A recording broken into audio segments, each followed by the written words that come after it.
हमारी बाजी को नहीं पता शायद पॉलिटिक्स किस तरीके से वर्कआउट करता है, डेमोक्रेसी प्रोसेस क्या है, तो उन्होंने तो खैर जोश में कह दिया कि आप मोदी को हटा दो।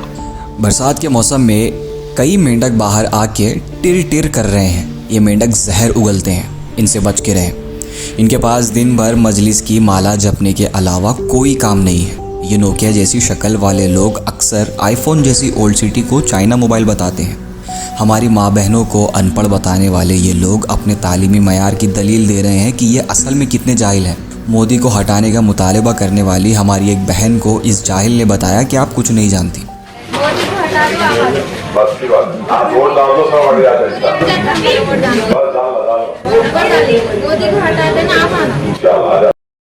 पुराने शहर की खवातीन के जूती के बराबर भी ये लोग नहीं हैं। आइए इन लोगों का दोगलापन बाहर निकालते हैं। इनका दावा है कि पुराने शहर के मुस्लिम बच्चों को तालीम नहीं मिलती है। ये महज एक प्रोपेगेंडा है। सच्चाई ये है कि हैदराबाद और तेलंगाना के मुस्लिम बच्चों का लिटरेसी रेट दीगर मज़ाहिब से ज़्यादा है और ये सुधीर कमीशन की रिपोर्ट का कहना है। और कई बच्चे ऐसे हैं जिनके सर पर जिम्मेदारी का बोझ जब लग जाता है तो वो तालीमी इदारों को छोड़ देते हैं। इसीलिए टिमरिस का वजूद अमल में आया था। Telangana minority residential educational institution society में बच्चों को तालीम के साथ साथ बेहतर माहौल भी दिया जाता है, जहां रहने की, खाने की किसी किस्म की कोई दिक्कत नहीं होती। तालीमी इदारों पर सवाल उठाने वाले असल में इसलिए भी नाराज़ हैं क्योंकि ये खुद जाहिल रह गए और सच इनकी आंखों के सामने है, तब ये अंधे होने की एक्टिंग कर रहे हैं। ये लोग कहते हैं कि पुराने शहर में मेट्रो नहीं आई, यहाँ पे कनेक्टिविटी का प्रॉब्लम है। पुराने शहर को हाईटेक सिटी में तब्दील किया जा सकता है, मगर कई मासूम लोगों के घरों के मलबे पर और हैदराबाद की सकाफत का गला घोटकर। ये लोग असल में चाहते यही हैं कि यहाँ पर कल्चर का गला घोटकर पब और बार बना दिया जाए, जहाँ ये खुद भी शराब के नशे में धुत नाचने की ख्वाहिश रखते होंगे।